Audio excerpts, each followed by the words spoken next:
Nous traversons actuellement dans beaucoup de pays une période difficile.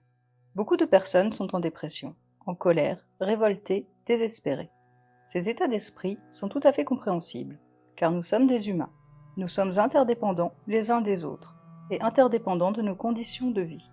Beaucoup d'entre nous sont encore une fois confinés. Tous nos petits bonheurs, aller au restaurant, aller au cinéma, aller voir ses proches, sont désormais interdits. Alors, comment pouvons-nous surmonter toutes ces épreuves sans alimenter nos états d'esprit négatifs? Tout d'abord, il faut bien comprendre que même si les émotions qui se manifestent dans notre esprit sont dépendantes de notre environnement extérieur, il nous appartient d'alimenter une pensée plutôt qu'une autre. Quand on parle de karma, on dit que le karma se développe déjà dans notre esprit, puis dans notre parole, et enfin dans notre corps. À partir de nos pensées, on parle, et à partir de nos paroles, on agit. Nous devons donc être particulièrement vigilants aux pensées qui se créent dans notre esprit. Il est absolument normal d'avoir des pensées pessimistes, de se sentir emprisonné, diminué dans ses libertés. Mais nous ne devons pas alimenter ces pensées, car la liberté, c'est déjà dans la tête que ça se passe. On a la liberté de penser, on peut penser tout ce qu'on veut, et on a le droit de choisir d'alimenter une pensée plutôt qu'une autre. Quand une pensée négative se présente, on sait tous qu'elle ne va rien arranger à la situation. Il est important de chercher comment faire pour ne plus s'y attacher et comment transformer cette pensée négative en pensée positive.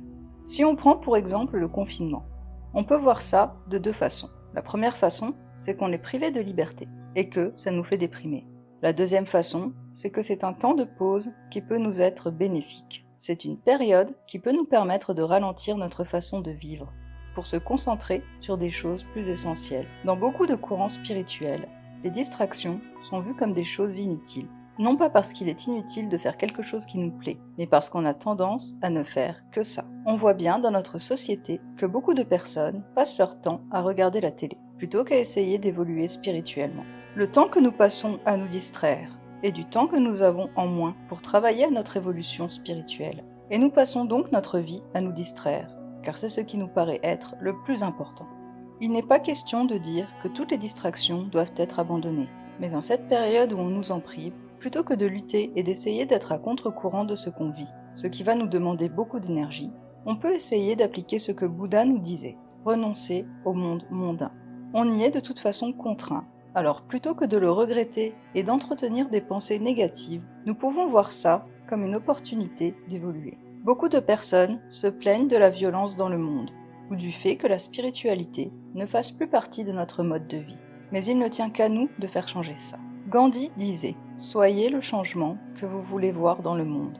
Non pas parce qu'en étant d'une certaine façon, de manière personnelle, le monde va subitement changer comme par magie, mais parce qu'en se changeant nous-mêmes, on change notre façon de voir le monde. On change notre rapport au monde et notre rapport aux autres. On montre à notre entourage à quel point la spiritualité nous aide, à quel point on peut changer. Et de cette façon, on peut être un exemple pour d'autres personnes qui vont à leur tour entamer cette démarche personnelle. Si toutes les personnes sur la planète se mettaient à évoluer spirituellement, il est certain que nous ne verrions plus de violence ou d'ignorance et que ceux qui sont moins avancés que les autres d'un point de vue spirituel trouveraient plein de monde pour les aider à évoluer. Aujourd'hui, c'est plutôt le contraire qui se passe. Car étant donné que les personnes qui cherchent à évoluer spirituellement sont minoritaires, elles passent pour des folles et ne sont pas prises au sérieux.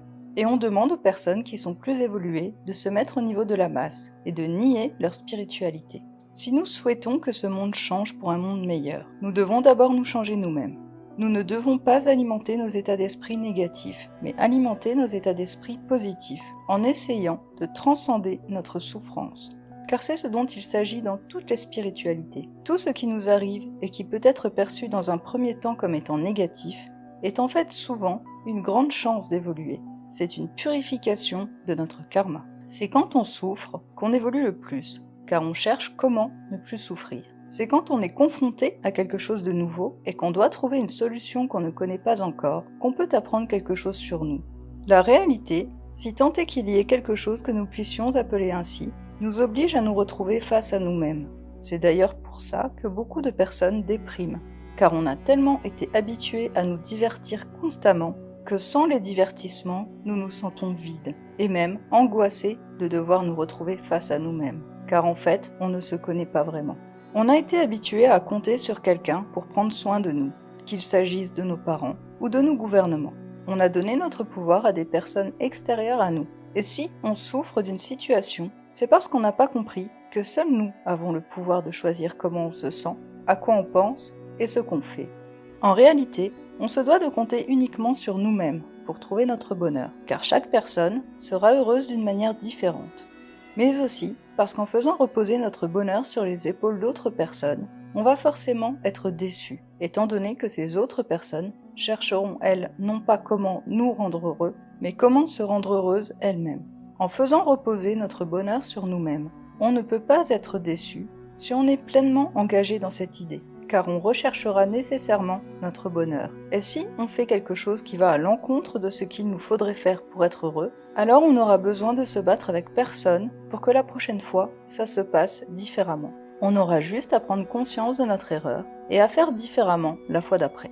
Actuellement, beaucoup d'entre nous se sentent tristes, vides, en colère, malheureux, beaucoup ont peur aussi. Mais si on alimente ces énergies négatives, alors elles vont se refléter dans notre entourage, qui le reflètera à son tour dans son entourage, et on alimente ainsi le cercle vicieux de la souffrance. Tandis que si on prend conscience que notre bonheur ne peut dépendre que de nous, alors on peut choisir d'être heureux malgré les circonstances. On peut choisir de s'aider en ressentant des émotions positives. Et en restant positif, on aidera notre entourage à être positif et à diffuser le bonheur autour de lui. Cette période peut paraître être un cauchemar pour beaucoup d'entre nous, duquel on souhaite se réveiller au plus vite. Mais comme toujours, tout dépend de notre façon de regarder les choses qui se présentent à nous. Si on décide que cette période sera une période pendant laquelle on apprendra à surmonter les épreuves et à alimenter nos états d'esprit positifs, alors rien ne pourra nous empêcher de le faire. Et notre entourage, en voyant qu'on n'est pas malheureux de la situation, se demandera comment on parvient à garder le moral et tentera de faire la même chose, car personne ne souhaite être malheureux. Nous voulons vivre dans un monde qui soit bienveillant, en paix, où les personnes ont conscience de leur environnement et de l'interdépendance entre elles et leur environnement. Mais ce changement ne peut pas se produire sur toute la planète si nous n'arrivons déjà pas à l'opérer en nous-mêmes. Comment serait-il possible que 7 milliards de personnes changent si nous ne faisons pas l'effort nous-mêmes de changer? Cette période a été décrite par toutes les spiritualités comme un changement majeur de civilisation, comme une période où l'ancien monde va mourir et le nouveau va se manifester. Alors nous devons nous demander ce que nous souhaitons pour ce nouveau monde. Est-ce qu'on souhaite un monde où on est malheureux car on regrette l'ancien, ou est-ce qu'on souhaite un monde totalement différent où tout le monde prend conscience de sa responsabilité sur Terre, où tout le monde comprend l'interdépendance et l'impermanence de toute chose? Est-ce que cette période ne serait pas une occasion exceptionnelle de ralentir pour se concentrer sur ce qui est essentiel, pour examiner ce qui constitue ce monde en transition? Qui suis-je à l'heure actuelle? Qu'est-ce que j'apporte à l'humanité de par mes pensées, mes paroles et mes actions? Est-ce que j'aide le monde à aller mieux, à se diriger vers quelque chose de nouveau? Ou est-ce que j'alimente encore l'ancien monde qui est voué à disparaître de toute façon? Nous devons nous observer avec bienveillance, mais aussi avec conscience. Comprendre quelles énergies on alimente, quels sont les impacts que chacun, individuellement, nous avons sur notre environnement. Et pour ça, nous devons retourner à l'intérieur de nous-mêmes, car il n'y a aucune réponse dans les distractions qui sont justement là pour nous distraire de nous-mêmes. Oui, c'est effrayant de se retrouver face à soi, mais dans tous les cas, même si on passe notre vie entière à se divertir pour ne pas y penser, il y aura toujours un moment dans la vie où on se retrouvera face à nous-mêmes.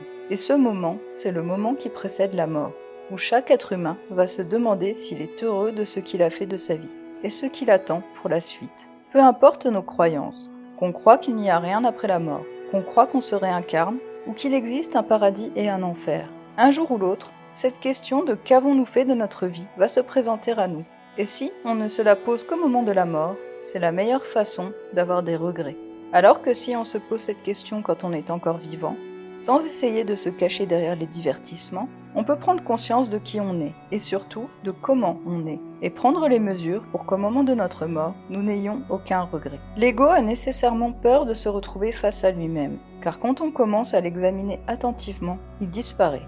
Il fera toujours tout pour qu'on évite de le confronter à lui-même, et pour qu'on évite de le faire disparaître. Mais sommes-nous vraiment obligés de l'écouter ? Sommes-nous obligés de vivre notre vie comme des robots, sans nous demander quel est notre impact sur nous-mêmes, sur notre famille, nos enfants, et d'un point de vue plus global, quel est notre impact sur l'humanité ? Il y a plein de personnes individuelles qui ont amené des changements sur la Terre, en ayant un impact énorme sur beaucoup d'autres personnes. On peut évidemment prendre comme exemple Bouddha, qui en décidant de découvrir la vraie nature de son esprit et le sens de sa vie sur Terre, a permis ensuite à de nombreuses personnes d'atteindre l'éveil.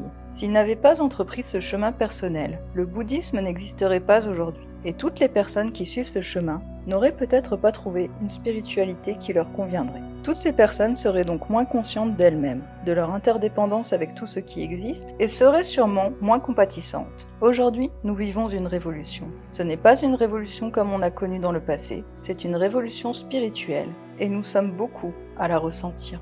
L'unité est ce qui peut nous amener à la victoire pour ce nouveau monde qui est déjà en train de se créer, et nous devons être unis dans notre évolution spirituelle. Si plein de personnes se mettent à s'intéresser à la spiritualité, à la compassion, à l'amour, à l'interdépendance, notre monde ne pourra en être que plus beau, plus en paix, plus joyeux, et surtout plus conscient. Nous devons donc alimenter ces énergies, afin d'aider l'humanité à faire cette transition du mieux possible. Nous avons entre les mains la responsabilité de notre futur, et du futur des prochaines générations. C'est par nos efforts communs actuellement que nous pourrons amener l'humanité vers plus de bienveillance et de compassion, ou vers plus de division et de négativité. Nous avons le droit d'exister tel que nous sommes. Nous avons le droit de penser que la paix est possible si nous la diffusons tous en nous. Nous avons le droit d'essayer d'aider ceux qui souhaitent évoluer, mais qui ne savent pas trop comment faire pour évoluer. Et ce n'est pas en tombant dans des états d'esprit négatifs qu'on pourra y parvenir. Notre planète et notre humanité a besoin de plus de conscience. Et ce virus, peu importe son origine ou son vrai taux de mortalité, est là pour nous rappeler que le karma existe. Si nous faisons du mal à la Terre, les conséquences seront là. Et si nous alimentons l'ignorance, la colère et la peur, alors les conséquences seront là également. Nous pouvons donc choisir d'alimenter la connaissance, tant la connaissance relative que la connaissance absolue, la joie, l'amour, la compassion, la bienveillance. Car c'est ainsi qu'on peut augmenter la conscience des êtres humains, de l'impact de leur passage sur Terre et de leur impact sur l'humanité. Une personne peut changer le monde, en négatif comme en positif, de par l'impact qu'elle a sur les autres personnes. Nous sommes aussi capables de changer le monde, en ayant un impact positif sur d'autres personnes, en aidant l'humanité à augmenter son niveau de conscience. Mais c'est un choix que nous devons faire. Nous avons toujours eu et nous aurons toujours notre libre arbitre.